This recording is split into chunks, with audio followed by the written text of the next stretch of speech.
breaking news. Yes, today China continues to further colonize areas already under its control by changing the names of these places.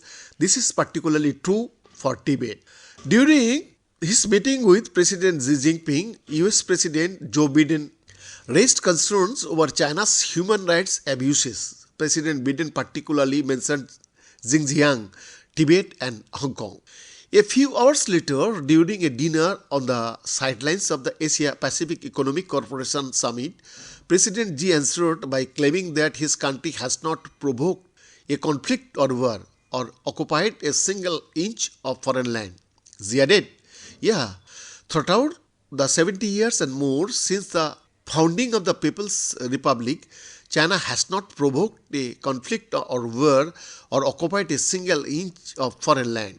From the Chinese point of view, the annexion of eastern Turkestan, now Xinjiang, at the end of 1949, the invasion of Tibet in the early 1950s, or the occupation of the Aksai Chin of Ladakh is not a Chinese occupation simply because Beijing views all these territories as belonging to the Middle Kingdom. Ditto for the Southeast Asian countries which have been facing similar issues in the South China Sea, and even the conflict in Ladakh since May 2020 has not been provoked by China.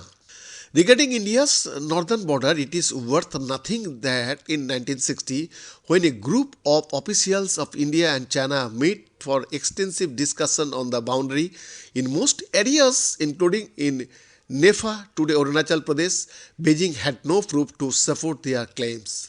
Today, China continues to further colonize areas already under its control by changing the names of these places. This is particularly true for Tibet. On to November, that is called 10 November, Xinhua reported that the State Council Information Office had just released a white paper on the governance of Xinjiang Autonomous Region. But what is Xizang? As a colonial power, Communist China has repeatedly changed the names of the people, places, and even nations.